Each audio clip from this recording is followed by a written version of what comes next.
ஆனால் பெயரை சொல்லி இரண்டு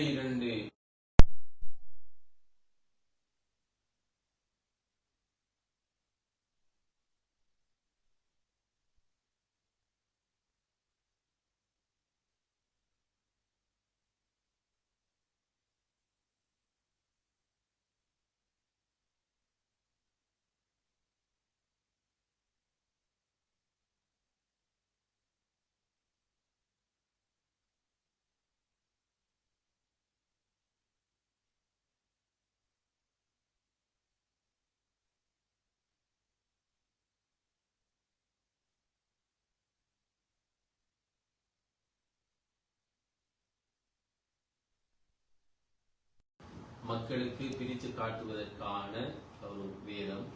அதே போன்று பத்ரும் யௌமுல் ஃபுர்கான் என்றான். பத்ரையும்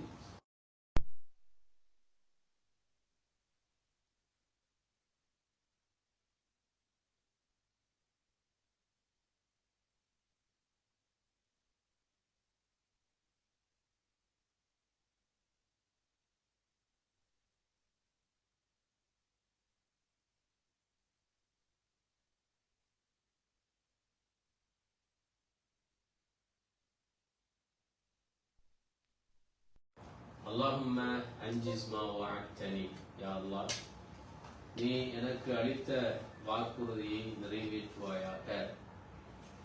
அல்லாஹும்ம இன் தஹ்லிக் ஹாதிஹில் இஸாபா ஃபலன் துஅப, யா அல்லாஹ் இந்த படை அல்லது இந்த குழுவினர் இந்த இடத்திலே தோற்கடிக்கப்பட்டால் இதற்கு பிறகு உன்னை வணங்குவதற்கு இந்த பூமியிலே யாரும் இருக்க மாட்டார்கள் என்று அல்லாஹ்விடத்திலே பிரார்த்தித்தார்கள். எனவே அல்லாஹ் தஆலா இந்த போராட்டத்தில் சஹாபாக்களுக்கு வெற்றியை கொடுத்து சத்தியத்தை இந்த உலகத்திலே நிலைநாட்டினார். அசத்தியத்திற்கான ஒரு பெரும் தோல்வியை அல்லாஹ் தஆலா கொடுத்த நாள் இந்த பத்ருடைய நாள். அதனாலேதான் நாங்கள் அந்த பத்ரை அடிக்கடி ஞாபகப்படுத்துவோம். அதாவது நாங்கள் இன்று வரைக்கும் உலகம் அழியும் வரைக்கும் முஸ்லிம் உம்மத் வாழுகின்றது என்றால் அதற்கு பிரிகோடாக அமைந்த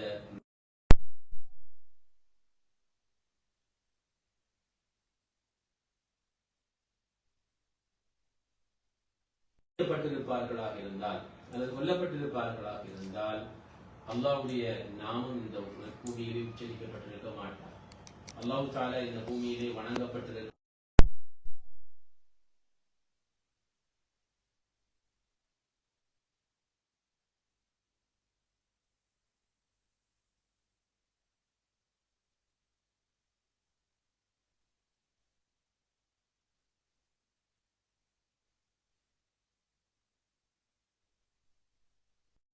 விஷயம் அல்லது அந்த நாடுக்குரிய முக்கியத்துவத்தை இப்படியும் இஸ்லாம் சொல்லி காட்டுகிறது. அந்த நிகழ்விலே கலந்து கொண்ட சஹாபாக்களுக்கு கொடுக்கப்பட்டிருக்கின்ற அந்தஸ்து உங்களுக்கு தெரியும்.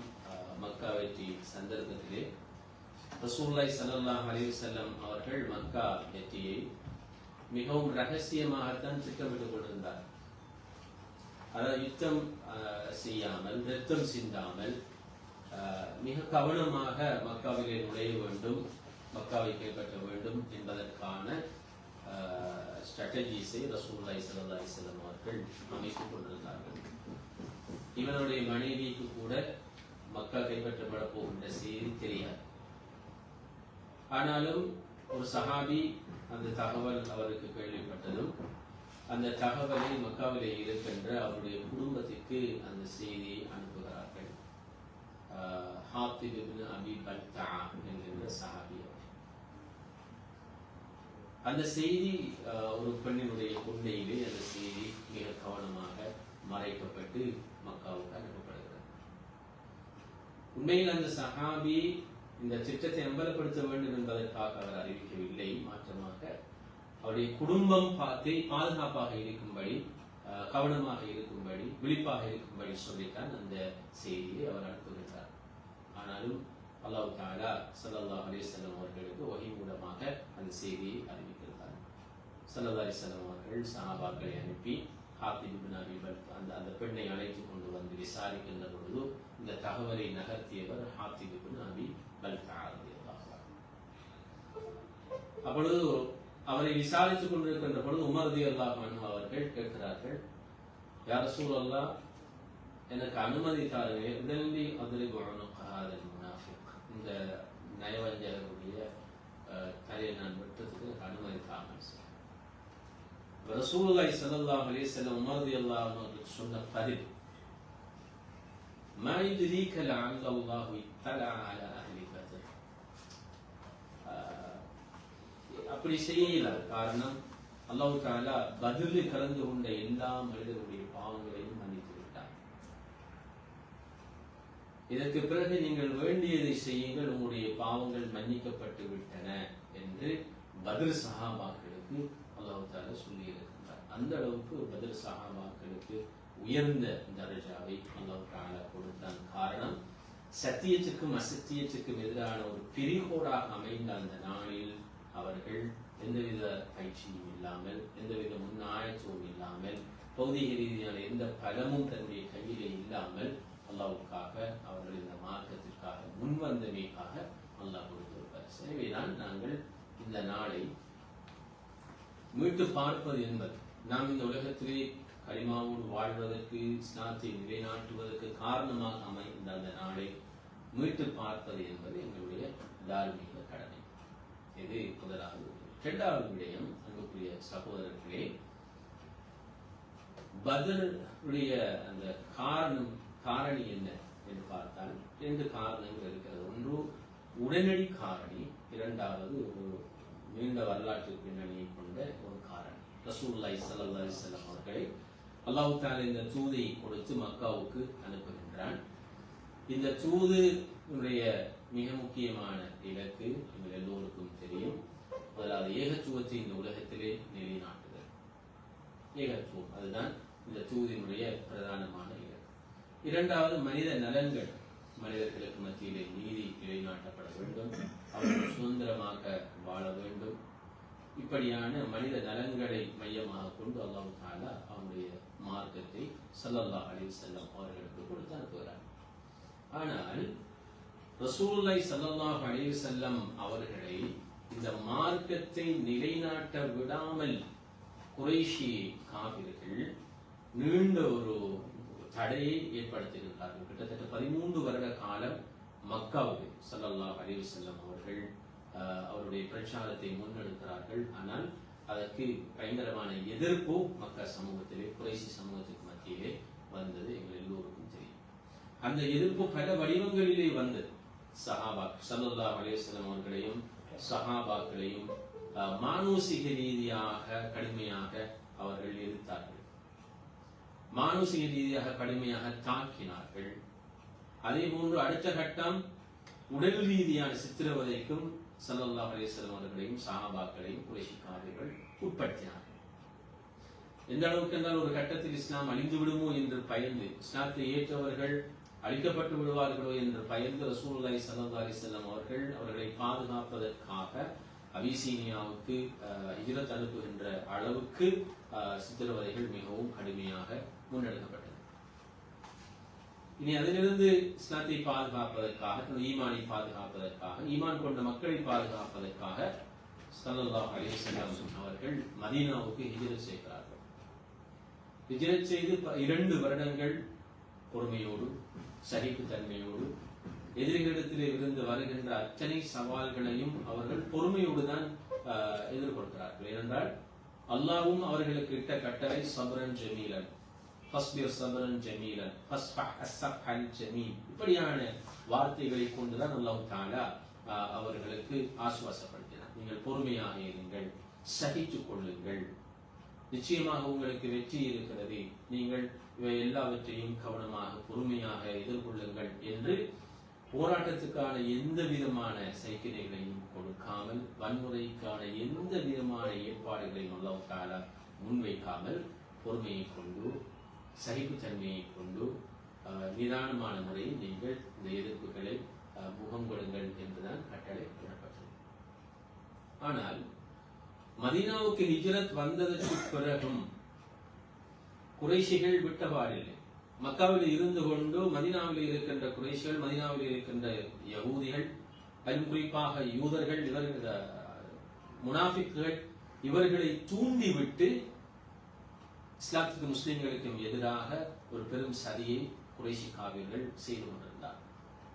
இந்த சந்தர்ப்பத்திலேதான் அல்லாஹ் தஆலா ஸல்லல்லாஹு அலைஹி வஸல்லம் அவர்களுக்கு முஸ்லிம்களுக்கும் போராட்டத்துக்கான அனுமதியை வழங்குகிறார். 15 வருடம் சாத்வீகமான முறையிலே இந்த மார்க்கத்தை முன்வைத்துவிட்டு 15 வருடம் மிக பொறுமையாக இந்த தாவாவை, இந்த தூதை மக்களுக்கு மத்தியிலே எத்தி வைத்துவிட்டு 15 வருடங்களுக்கும் குறைஷிகளுடைய அந்த தொல்லைகள், அந்த நெருக்குவாரங்கள் சகிக்க முடியாத நிலையிலே தான் 15வது வருடம் தான் அல்லாஹ் தஆலா அனுமதியை கொடுக்கிறான். உதின லில்லதீன யுகாத்தலூன் பிஅன்னஹும் ظுலிமு வ இன்னல்லாஹ அலா நஸ்ரிஹிம் லகதீர். அல்லாஹ்வுடைய மார்க்கத்தை ஏற்றுக்கொண்ட ஒரே ஒரு காரணத்திற்காக அநியாயமான முறையில் போராடப்படுகின்றவர்கள், அநியாயம் இழைக்கப்படுகின்றவர்களுக்கு அதனை எதிர்த்து போராடுவதற்கு அனுமதி வழங்கப்படுகிறது. உதின லில்லதீன யுகாத்தலூன், அனுமதி வழங்கப்படுகின்றது என்று அல்லாஹ் தஆலா கூறுகின்றார். போராட சொல்லவில்லை, அனுமதிதான் அங்கு வழங்கப்படுகிறது. காரணம், அவர்கள் தொடர்ந்தும் அநீதி இழைக்கப்பட்டுக் கொண்டிருக்கிறார்கள். 15 வருடம் அவர்கள் பொறுமையாக இருந்து விட்டார்கள். ஆனாலும் குறைஷிகள் தங்களை மாற்றிக் கொள்வதாக இல்லை. 15 வருடம் சாத்வீகமாக முன்வைக்கப்படுகின்ற இந்த கொள்கையை, கருத்து சுதந்திரத்தை மதிப்பதாக இல்லை. எனவே போராடுவதற்குரிய சக்தி இருந்தால், ஆற்றல் இருந்தால் அவர்கள் எதிர்த்து போராடுவதற்கு, தங்களை தற்காத்துக் கொள்வதற்கு அனுமதி வழங்கப்படுகின்றது. இன்னல்லாஹ அலா நஸ்ரிஹிம் லகதீர்.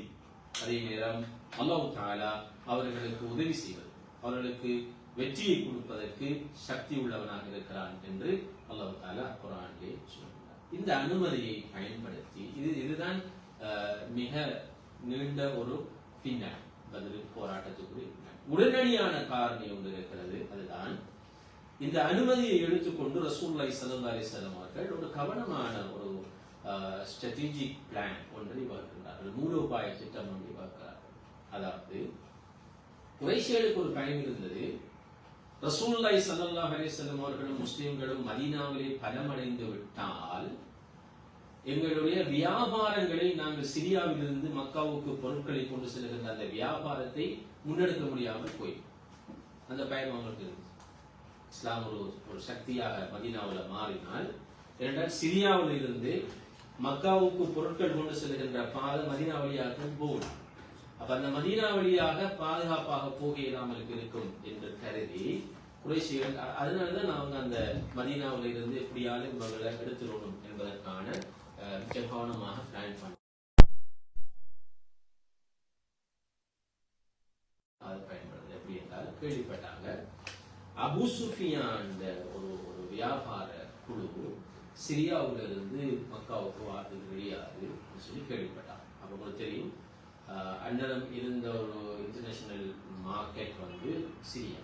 அந்த சிரியாவில் இருந்த வியாபார பொருட்களை ஏற்றிட்டு போவாங்க, நூற்றுக்கணக்கான ஒட்டகங்களை கொண்டு போவாங்க.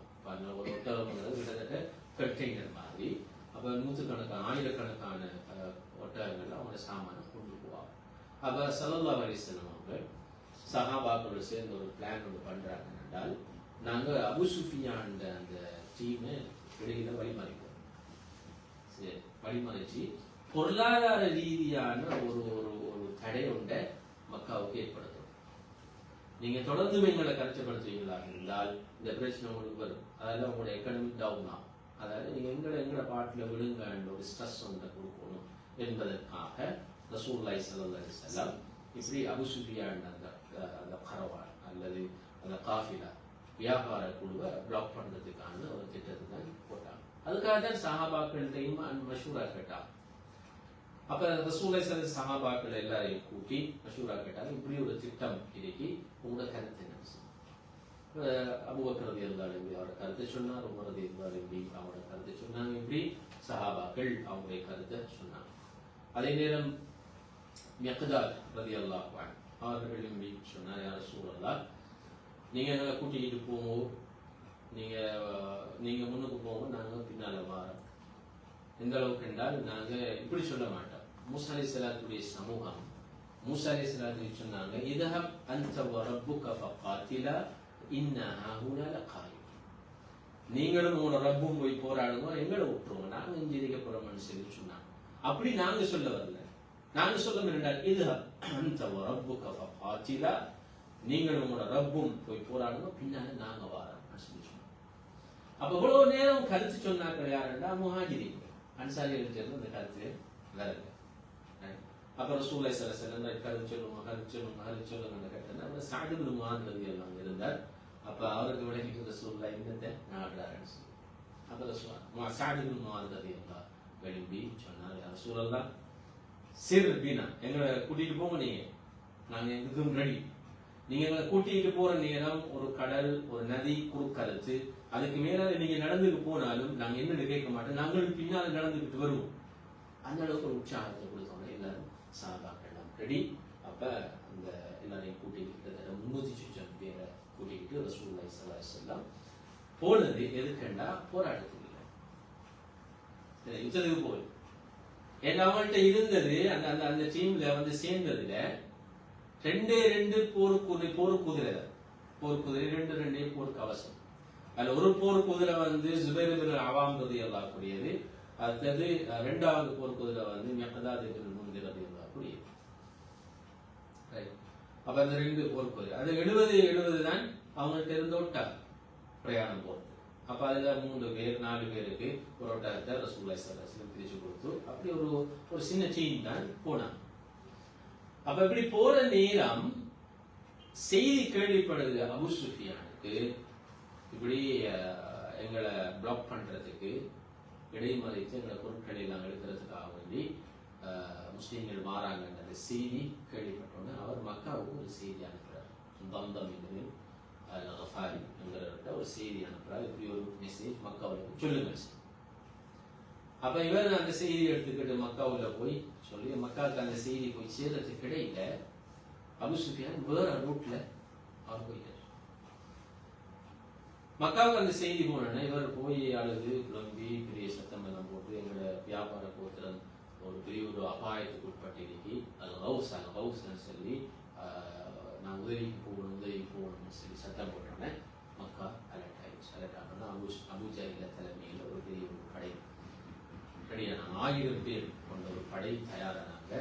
நாங்கள் உண்மையிலேயே அந்த அவங்க வந்ததும் எதுக்குண்டா இதை காப்பாற்றுறது, அபூ சுஃபியான் அந்த வியாபார கோத்திரத்தை காப்பாற்றுறத அவங்க வந்தாங்க.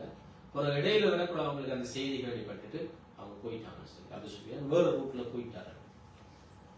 அப்ப எல்லாரும் சொன்னாங்க, ரைட் வியாபார படைக்கு எங்களுக்கு ஆபத்து ஒன்று இல்லை தானே, நாங்கள் ரிட்டர்ன் போவோமே அப்படின்னு சொல்லி சொன்னால், ஆனா அதுல பர்சனல் ரிவெஞ்ச் எடுக்கிறதுக்கு காத்திருந்தார் அபூ ஜஹல். அப்ப அபூ ஜஹல் விடல் அவன முக்கியமான தலைவர்கள் அபூ ஜஹல், உத்பா, ஷைபா, வலீத் இப்னு முகீரா இப்படியான ஆட்கள் எல்லாரும் மிச்சம் கவனமா உமையா இப்னு ஹலஃப் அவங்கெல்லாம் இல்லை நாங்கள் போய் போராடுவோம், இனி இவங்க எப்படி எங்களோட விளையாடப்படாது, எங்களை இப்படியான அச்சுறுத்தல் வைக்கப்படாது, எனவே நாங்கள் போய் போராடி எந்த அளவுக்கு கண்டால் முஹம்மது ஸல்லல்லாஹு அலைஹி வஸல்லம் அவருடைய மண்டை ஓட்டில் நாங்கள் மது அருந்தோம், இதான் நாங்களோட சாப்பிடுவோம், காணாதுக்கு ஷைத்தானும் சேர்ந்துட்டார். ரைட், ஷைத்தானும் சேர்ந்து அவங்க போகும்னு சொல்லி கூட்டிகிட்டு வந்து ஒரு போராட்டத்துக்கு அவங்க தயாராக இருந்தாங்க. அப்ப அந்த செய்தி கேள்விப்பட்டுச்சு. அந்த செய்தி கேள்விப்பட்டோன்னு ரசூலுல்லாஹ்க்கு திருப்பியும் சஹாபாக்கள்கிட்ட மஷூரா எடுக்கிறாங்க. மஷூராவை எடுத்தோடனே சஹாபாக்கள் சொல்றாங்க, ரைட் ஓகே நாங்கள் போராடுறோம், நாங்கள் போராடுறோம், என்ன செய்யுது இப்போ நாங்கள் வந்துட்டோம் தானே போராட்டத்துக்கு நாங்கள் ரெடி. அப்ப ரசூலுல்லாஹி ஸல்லல்லாஹு அலைஹி வஸல்லம் அவங்கள போய் பத்ர்ல நிப்பாட்டினான். பத்ர்ல நிப்பாட்டுற நேரம் அப்ப அங்கிருந்த ஒரு சஹாபி ஹப்பாப் இப்னு முன்திர் ரலியல்லாஹு அன்ஹு அவருக்கு கேட்டார், யா ரசூலல்லாஹ் ஏன் நீங்க பத்ர்ல நிகழத்தை தங்குறீங்க, இது அல்லாஹ்வோட வஹியா இல்லாட்டி உங்களோட கல்தா முடிவான்னு சொல்லி கேட்டேன். நான் சும்மா தங்குறேன் சரி. அப்பதான் ஹப்பாப் இப்னு முன்திர் ரலியல்லாஹு ஒரு கருத்தை சொன்னார், நாங்க கிணறு பத்ர் கிணறு தானே அந்த கிணத்தை பிடிப்போம், பிடிச்சி கிணறு எங்களுக்கு பின்னாலே இருக்கட்டும், நாங்க கிணத்துக்கு அங்கால நிற்போம். அப்ப எதிரிகள் வந்து எங்களோட போராட வந்தால் அவங்க குடிக்கிறது தண்ணி இல்லாம போகும், அப்ப அவங்க ஃபைட் பண்ண மாட்டாங்க, ரிட்டர்ன் போயிடுவாங்க. இதெல்லாம் விளங்குது. இந்த பேக்ரவுண்ட்ல என்னென்றால் சஹாபாக்கள் போராட்டத்துக்கு உயர் தயார் நிலையில இல்லை. அது மைண்ட்ல அவங்க அப்படி இல்லை. அவங்களோட எதிர்த்து சண்டை பிடிக்கணும், ரத்தம் சிந்தணும் அந்த அந்த கன்செப்டே அவங்கள்ட்ட இருக்கல. எப்படியாவது அவங்க இரண்டாவதமா மாறாங்க. குறைஷிகளுடைய அந்த வியாபார கோத்திரம் தப்பி போய் சேர்ந்துட்டு தெரிஞ்சும் கூட இவங்க வேணுமென்று சண்டைக்கு வராங்க. எனவே முடியுமான அளவுக்கு சண்டை பிடிக்காமலுக்கு தவிர்த்து அவங்கள வழி ரிட்டர்ன் அனுப்புறதுதான் சஹாபாக்கள நோக்கமாக இருந்துச்சு. ஆனாலும் அப்படி அந்த ஸ்ட்ராட்டஜிக்கு ஏற்ற மாதிரி பணத்தை அவங்க கைப்பற்றிட்டாங்க. ஆனாலும் குறைஷிகளுடைய படை பெரிய ஆவேசத்தோட அபூஜல் தலைமையில இந்த ஷைத்தான் இந்த அபூஜல் எல்லாருமே சேர்ந்து அந்த படையை நகர்த்தி வந்து 2 குழுவும் சந்திச்ச சந்தர்ப்பத்தில் போராட்டம் ஆரம்பமாயிடுச்சு. சுருக்கமாக சொல்றேன், போராட்டம் ஆரம்பமாயிடுச்சு. இந்த போராட்டம் உங்களுக்கு தெரியும். அந்த ஜாகிரிய கால போராட்டங்கள் ஆரம்பத்தில் அந்த முபாரசான்னு சொல்லுவாங்க. ஃபர்ஸ்ட் என்ன செய்யணும், அங்கிருந்து 3 வருவாங்க, இங்க இருந்து 3 பேர் போற. அதுக்கு பிறகுதான் அந்த ஃபைட் எல்லாம் ஸ்டார்ட் ஆகும். அந்த 3 பேர் அங்கிருந்து குறைஷிகிட்ட தரப்புல இருந்து வந்தாங்க. உப்பா, ஷேபா, அது மாதிரி ஒலீத் சொல்லி 3 பேர் வந்தாங்க. அப்ப அவங்களோட போராட்டத்துக்கு அன்சாரிகள் 3 பேர் போனாங்க. அப்ப அவங்க சொன்னாங்க, அந்த அவங்க பெருமைக்கு சொன்னாங்க, நாங்க அன்சாரியோட ஃபைட் பண்ண ரெடி இல்லை, முஹாஜிரின்களை அனுப்புவோம். ரசூலுல்லாஹி ஸல்லல்லாஹு அலைஹி வஸல்லம் 3 பேர் அனுப்புவோம். ஒன்று அலி ரலியல்லாஹு, ரெண்டாவது ஹம்ஸா ரலியல்லாஹு, அடுத்தது உபைதா ரலியல்லாஹு அன்ஹு. உபைதா இப்னு முன்திர் ரலியல்லாஹு அன்ஹு. இவங்க 3 பேரும் யாருன்னா ரசூலுல்லாஹோட க்ளோஸ் ரிலேஷன்ஸ். உண்மையிலேயே அதுல ஒரு பெரிய ஒரு முன்மாதிரியை ஸல்லல்லாஹு அலைஹி வஸல்லம் காட்டினாங்க. அதாவது இந்த போராட்டங்கள்ல வெளியாட்களை போட்டு அவரோட அவரோட குடும்பமோ சேஃப்டி ஆகிட்டாங்களுக்கு தன்னை குடும்பத்திலிருந்து அதை ஆரம்பிச்சு ஒரு போராட்டம் நடைபெற்று எங்களுக்கு தெரியும். அந்த போராட்டம் நடைபெற நேரம் ரசூலுல்லாஹி ஸல்லல்லாஹு அலைஹி வஸல்லம் சுஜூதுல விழுந்து அல்லாஹ்விடத்துல துஆ கேட்டாங்க. அல்லாஹும்ம அன்ஜிஸ்னா வஅத்தனி, யா அல்லாஹ் உன்னுடைய வாக்குறுதியை நீ நிறைவேற்றுவாயாக என்று சொல்லி அல்லாஹ்விடத்துல துஆ கேட்டாங்க. அல்லாஹும்ம இன் தஹ்லிக் ஹாதிஹில் இஸாபா ஃபலன் துஅபத், யா அல்லாஹ் இந்த 313 பேர் இந்த இடத்திலே தோற்கடிக்கப்பட்டால் இதற்கு பிறகு உன்னை வணங்குவதற்கு யாருமே இருக்க மாட்டார்கள் என்று துஆ கேட்டுடனே அல்லாஹ் தஆலா அபூபக்கர் ரலியல்லாஹு அன்ஹு அவங்க வந்து ரசூலுல்லாஹி ஸல்லல்லாஹு அலைஹி வஸல்லம் அவர்களை எழுப்பி, யா ரசூலுல்லாஹ், அல்லாஹ்வுடைய உதவி நிச்சயமாக கிடைக்கும், நீங்க வாங்க என்று சொல்லி ரசூலுல்லாஹ் எழுப்பினாங்க. அப்படி எழும்புற நேரம் ஸல்லல்லாஹு அலைஹி வஸல்லம் அவனை கண்ணால கண்டார். வானத்திலிருந்து அல்லாஹ் தஆலா உடைய மலக்குமார்களை உரைக்கிறார். وَإِذْ تَسْتَغِيثُونَ رَبَّكُمْ أَنِّي مُمِدُّكُمْ بِأَلْفٍ مِنَ الْمَلَائِكَةِ مُرْدِفِينَ. நீங்கள் பத்ருடைய தினம் அல்லாஹ்விடத்திலே நீங்கள் உதவியை திரட்டீர்கள். அப்ப அல்லாஹ் தஆலா சொன்னான், இன்னி முமித்துக்கும் பிஅல்ஃபின் மினல் மலாயிகத்தில் முர்திஃபீன். போராட்டத்துக்கு பயிற்றப்பட்ட 1000 மலக்குமார்களை அல்லாஹ் தஆலா அந்த போராட்டத்துல அனுப்பி முஸ்லிம்களுக்கு உதவி செஞ்சார். பல வகையான உதவிகள் அல்லாஹ் தஆலா செஞ்சார். அதுல ஒன்று மலக்குமார்களை அனுப்பி போராட்டம். உண்மையிலே அந்த மலக்குமார்கள் டிரெக்டா ஃபைட் பண்ணாங்களா அல்லது ஒரு மானவீக ரீதியான சப்போர்ட்டை கொடுத்தாங்களான்னு பல அபிப்பிராயங்களை சிலர் சொல்லுவாங்க. இல்லை, டிரெக்டாகவே மலக்குமார்களையும் ஃபைட் பண்ணாங்க. காவிர்களுடைய அந்த அவங்க ரிப்போர்ட் பண்ணின சில செய்திகளில், அதாவது நாங்க போராடிட்டு இருக்கிற நேரம் ஒரு வாழுண்டு வந்து வெட்டிச்சு கழுத்து பறக்கும், ஆனால் யாரும் தெரியாமல் அப்படியான அந்த ரிப்போர்ட்கள் சொல்றது டிரெக்டாகவே சஹாபாக்கள் களத்தில் இறங்கினார். இன்னொன்றைக்கு மானசீக ரீதியாக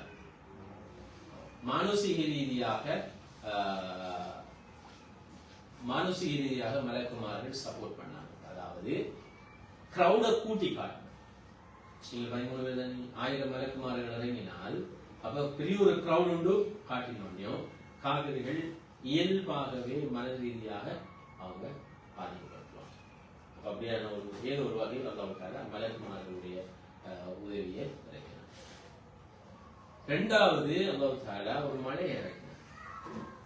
ஒரு மலையை இறக்கி சஹாபாக்களுக்கு அது உள்ளத்துக்கு ஒரு ஆறுதலை கொடுத்தார், ஒரு சின்ன தூக்கத்தை கொடுத்தார். அந்த தூக்கத்தின் மூலமாகவும் சஹாபாக்களுடைய உடல் ரீதியான ஒரு பலம் சஹாபாக்களுக்கு கிடைச்சது. இப்படி பல உதவிகளை அல்லாஹ் தஆலா பத்ர்ல கொடுத்து கடைசியில அந்த போராட்டத்தில் முஸ்லிம்கள் வெல்ல வச்சாங்க. அப்ப அதுல 70 முஸ்லிம்கள் தரப்பு தான் வெற்றி கிடைச்சிச்சு. 70 காவிர்கள் கொல்லப்பட்டாங்க, 70 பேர் சிறை பிடிக்கப்பட்டாங்க. முஸ்லிம்களுடைய தரப்பில் எத்தனை பேர் மௌத்தானாங்க என்றால் 14 பேர் தான் முஸ்லிம்களுடைய தரப்புல மௌத்தானாங்க. ஷஹீதானார்கள் 14 பேர். அப்ப இந்த 70 பேர் சிறை பிடிக்கப்பட்டாக்கள் என்ன செய்யற என்றால் எல்லாம் புதுசி, போராட்டமும் புதுசி, சிறை பிடிக்கப்பட்டிருக்கிறதும் புதுசி. இப்ப ரசூலுல்லாஹி ஸல்லல்லாஹு அலைஹி வஸல்லம் திருப்பி மஷூரா செய்யறான், என்ன செய்யற.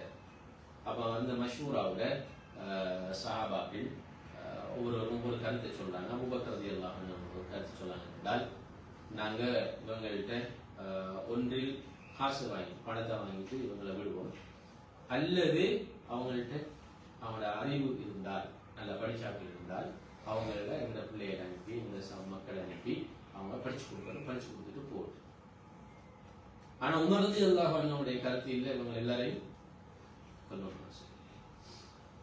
கடைசியில அப்படித்தான் நடந்துச்சு. அதாவது ரசூலுல்லாஹி ஸல்லல்லாஹு அலைஹி வஸல்லம் அவங்க என்ன செஞ்சாங்க என்றால், அவங்கள்ட்ட பணத்தை வாங்கிட்டு விட்டாங்க. அது மாதிரி அவங்களோட நாலேஜ், அறிவை இந்த பயன்படுத்திட்டு விட்டாங்க. ஆனால் குர்ஆன் அதுக்கு பிறகு இறங்கிச்சு, மகால நபியின் அன் யகூன லஹு அஸ்ரா ஃபில் அர்த். எந்த ஒரு நபியும் பூமியிலே கைதிகளை வைச்சிருக்க இயலாது, அவங்கள பலவீனப்படுத்தணும், கைதிகளை வச்சிருக்க இயலான்னு சொல்லி அந்த குர்ஆன் வசனம் உமர் ரலியல்லாஹு கருத்தை பலப்படுத்தி தெரிவிச்சு. இப்ப கடைசியில பதில் எப்படி முடிவு, அதனுடைய முடிவு எப்படி இருந்துச்சு சொன்னால், முஸ்லிம்களுடைய தரப்பிலே 14 பேர் ஷஹீதாக்கப்பட்டார்கள், காவிர்களுடைய தரப்பிலே கிட்டத்தட்ட 70 பேர் கொல்லப்பட்டார்கள், 70 பேர் சிறை பிடிக்கப்பட்டார்கள். ஆனால் ஒரு சிறிய படை, கிட்டத்தட்ட 1000 பேர் கொண்ட ஒரு படை, அவங்கள்ட்ட 100 போர் குதிரைகள், 100 போர் கவசங்கள் இருந்துச்சு. 900க்கும் 1000க்கும் இடைப்பட்ட ஒட்டகம், 900க்கும் 1000க்கும் இடைப்பட்ட ஒட்டகம். அதாவது ஒரு உளவு தகவலாக அந்த ரசூலுல்லாஹி ஸல்லல்லாஹு அலைஹி வஸல்லம் எடுத்தாங்க. எத்தனை ஒட்டகங்கள் என்று ஒரு ஆள் வந்தால் அவர்கிட்ட கேட்டாங்க, எத்தனை பேர் அவங்க சொன்னாங்க, எனக்கு தெரிய எத்தனை பேர் நான் எண்ணி பார்க்கணும்.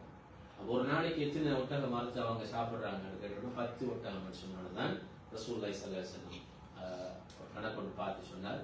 எப்படியும் 900க்கும் 1000க்கும் இடைப்பட்ட ஒட்டகங்கள் அவங்கள்ட்ட இருக்குன்னு சொன்னாங்க. அப்ப அந்த அளவுக்கு ஒரு பலமான படையோட இந்த சஹாபாக்கள் இன்றைய நாள், இந்த 17வது நாள், ஒரு சிறிய படை போய் அல்லாஹ்வுக்காக போராடி வெற்றி பெற்ற ஒரு நாள் தான் இன்றைய நாள். அன்புக்குரிய சகோதரர்களே, இதுதான் பதில் யுத்தத்தினுடைய பின்னணியும் காரணம், உடனடி காரணம், நீண்ட காரணம், அதே போன்று அதனுடைய நிகழ்வுகள் இவைகள் தான். இப்பொழுது நாங்கள் இந்த நாளையும் நாங்கள் மீட்டு பார்க்க வேண்டும். இது ஒரு வரலாற்று நிகழ்வு, அது போதாதைக்கு அது ஒரு போராட்டம். ஏன் நாங்கள் இதனை மீட்டு பார்க்க வேண்டும் என்றால், உலகம் அழியும் வரைக்கும் எங்களுக்கு எதிரே நிறைய படிப்பினைகள் இருக்கிறது. அந்த படிப்பினைகளை எங்களுடைய பர்சனல் லைஃப்லையும் தனிப்பட்ட வாழ்க்கையிலும் சரி, அதே போன்று சமூக வாழ்விலும் நாங்கள் கட்டாயம் நடைமுறைப்படுத்த வேண்டிய ஒரு தேவை எங்களுக்கு இருக்கிறது. அந்த வகையில முதலாவதாக நாங்கள் எடுக்கக்கூடிய அந்த படிப்பினை தான், எந்த சந்தர்ப்பத்திலும் அல்லாஹ் தஆலா மூமின்களை கைவிட மாட்டான்.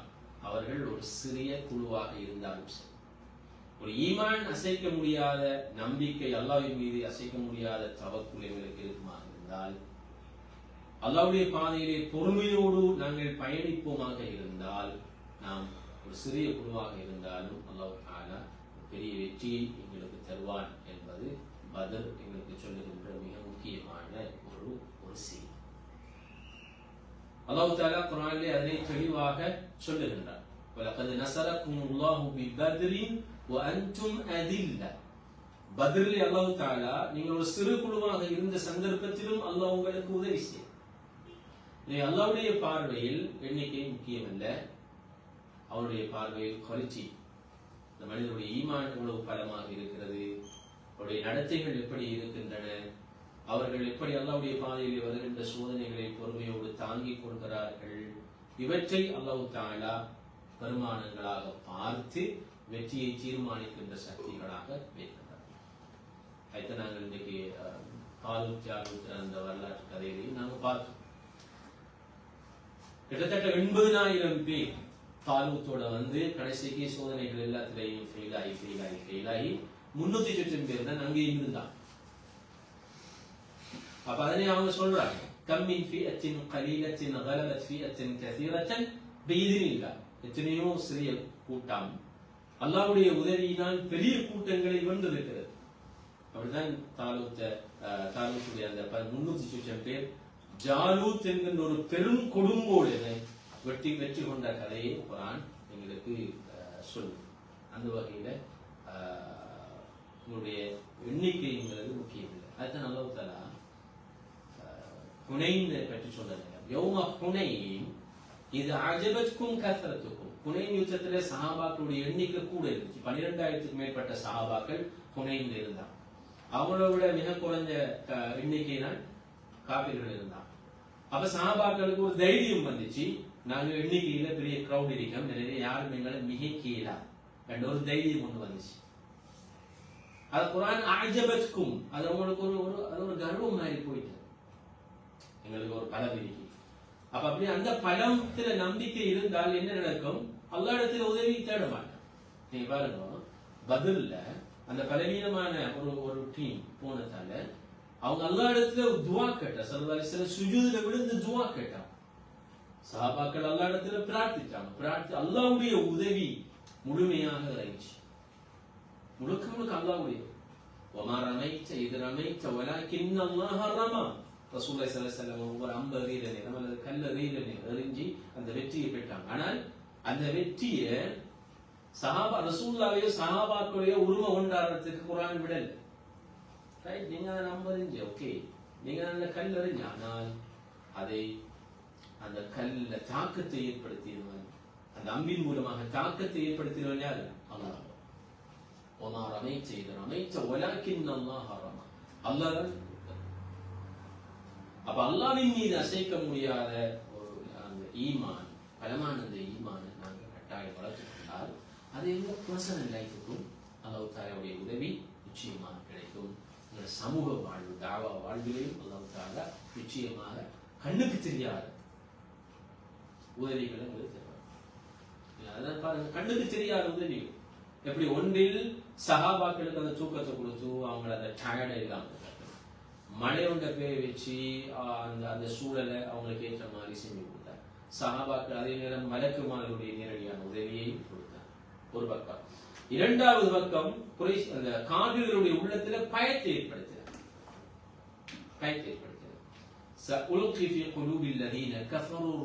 நான் காபிர்களுடைய உள்ளத்திலே பயத்தை ஏற்படுத்துவேன் சொல்லி அல்லாஹ் தஆலா அவங்களுடைய உள்ளத்துல பயத்தை ஏற்படுத்தினார். இது அல்லாஹ்வுடைய நேரடியான உதவி நிச்சயமாக எங்களுக்கு கிடைக்கும். இவருடைய ஈமான் பலமாக இருந்தார். இது ஒரு படிப்பு. இரண்டாவது முக்கியமான படிப்பு இருந்தால் எவ்வளவுதான் அல் மததுர் ரப்பானி தெய்வீக ரீதியான உதவி இறங்கிய சந்தர்ப்பத்திலும், அல்லாஹ்வுடைய நேரடியான உதவி இறங்கின சந்தர்ப்பத்திலேயும் ரசூலுல்லாஹி ஸல்லல்லாஹு அலைஹி வஸல்லம் மனிதர்களோட சஹாபாக்களோட மஷூரா செய்யறத ஒரு நாள் வந்து செய்யும். நிப்பாட்டல. போராட்டத்துக்கு முந்தையும் மஷூரா செஞ்சார், போராட்டத்துக்கு நடுவிலையும் மஷூரா செஞ்சார், போராட்டம் முடிஞ்ச பிறகு மஷூரா செஞ்சார், ஆலோசனை கொடுத்தார். போராட்டத்துக்கு முந்தி ரைட் இப்படி ஒன்று நடக்கும்போது நாங்க என்ன செய்யலாம், போராட்டத்துக்கு நடுவுல ரைட் பதில் நாங்க கிணத்தை கைப்பற்றா இல்லையா, கிணத்துக்கு முன்னுக்கு போறா இல்லையா, ஹபாபில் முந்திர் ரலியல்லாஹு அன்ஹு அவங்களோட அந்த மஷூராவை எடுத்து நடந்தார். ரைட். அதுக்கப்புறம் போராட்டத்துக்கு பிறகு கைதிகளுடைய விவகாரத்தில் ரசூலுல்லாஹி ஸல்லல்லாஹு அலைஹி வஸல்லம் சஹாபாக்களுடைய ஆலோசனைகளை பெற்றார். எனவே ஒரு லீடர், ஒரு சமூக தலைவர் அல்லது ஒரு குடும்ப தலைவர் யாராக இருந்தாலும் தனிப்பட்ட முடிவுகள் எடுக்காம சர்வதிகார போக்கு இல்லாமல் மஷூரா செஞ்சால் அதுல பரக்கத் இருக்கு. மூமின்கள் அம்ருஹும் ஷூரா பைனஹும், எப்பயும் மூமின்களை பொறுத்த வரைக்கும் அவங்களுடைய என்ன காரியமாக இருந்தாலும் அது அவங்களுக்கு இடையில ஒரு மஷூரா அடிப்படையில் தான் அந்த முடிவுகள் எடுக்கப்பட வேண்டும் என்பதற்கு பத்ர் எங்களுக்கு ஒரு பெரிய தற்கால சூழலுக்கு ஒரு பெரிய பாடத்தை காலத்தை நாங்கள் பார்க்கிறோம். மகாப மனிஸ்தஷார, யாரு மஷூரா செய்கிறாரோ ஆலோசனை செய்கிறார்களோ அவருக்கு எந்த தோல்வியுமே வாழ்க்கையில ஏற்பட மாட்டாங்க. எங்களோட தனிப்பட்ட வாழ்க்கையில் நாங்கள் நிறைய சில பாதிப்புகள் எங்களுக்கு ஏற்பட்டு எப்ப நாங்கள் தனிப்பட்ட முடிவு எடுக்க போகிறோம். சில நேரம் ஒரு சமூக ரீதியாகவும் நிறைய சில பின்னடைவுகள் வந்து எப்ப நாங்கள் தனிய முடிவு எடுக்க போற சந்தர்ப்பத்தில் மஷூரா செய்த நேரம் பல கருத்துக்களை நாங்கள் சொல்லுவோம். அந்த முடிவு தோல்வியில முடிஞ்சாலும் கூட தனிப்பட்ட ஒருவருடைய தலையில அதனுடைய அந்த விளைவு வராது. என்றால் ஒரு கலெக்டிவ் ரெஸ்பான்சிபிலிட்டி ஒன்று அங்கே இருக்கும். எனவே யாரையும் பிளேம் பண்றது, யாரையும் குற்றம் சாட்ட வேண்டிய தேவை ஒன்று இருக்காது. நாங்கள் அந்த ஆலோசனை மஷூரா செய்வோமாக இருந்தால் இது இரண்டாவது மிக முக்கியமான ஒரு பாடமும் ஒரு படிப்பினையும் பதிலில் நாங்கள் பெற வேண்டியது.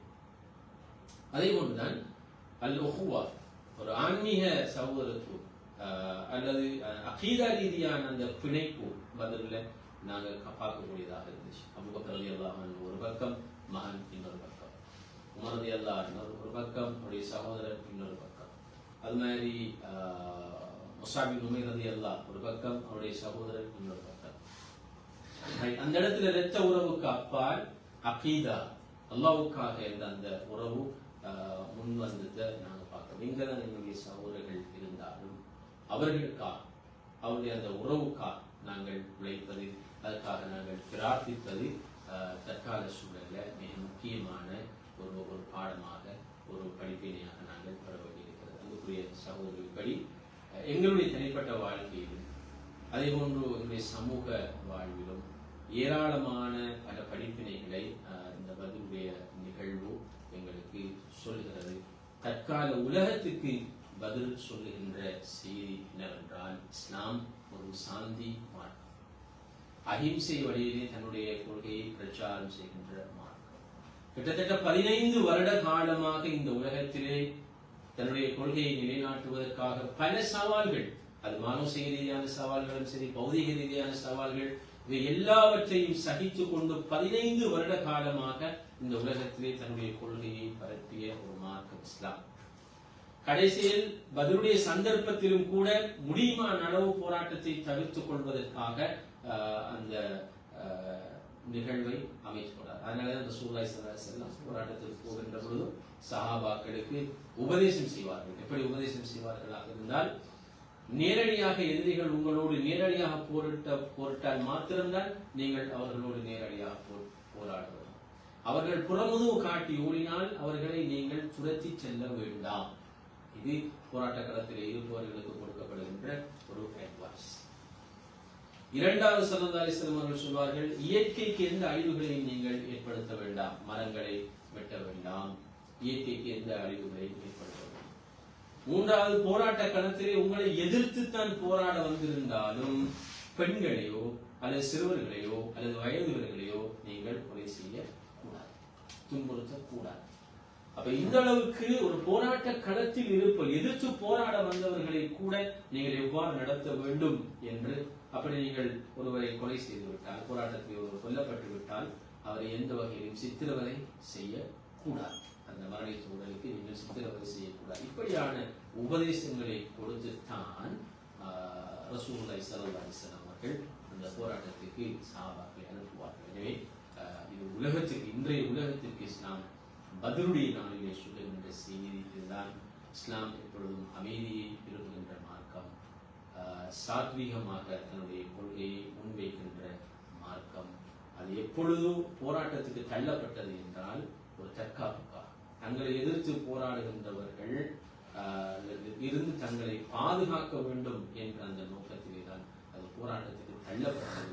அதுதான் பதிலே நடைபெற்றது என்ற ஒரு உலகத்துக்கான ஒரு செய்தியையும் இன்றைய நாளிலே இந்த பதில் தினம் எங்களுக்கு சொல்லுகின்றது. அந்த வகையில் அதிலே உள்ள பாடங்களை நாங்களும் சமூகமும் நடைமுறைப்படுத்துவதோடு எங்களை சுற்றி இருக்கின்ற சகோதர சமூகங்களுக்கு பதில் போன்ற நிகழ்வுகள் தருகின்ற உண்மையான அந்த சமாதானத்துக்கான அந்த செய்தியை, அமைதிக்கான ஒரு செய்தியை, சாத்வீகமான ஒரு சிந்தனை பரவலைத்தான் இஸ்லாம் விரும்புகின்றது என்ற அந்த செய்தியையும் சொல்வது சிறப்பாக இருக்கும் என்று நினைக்கின்றேன்.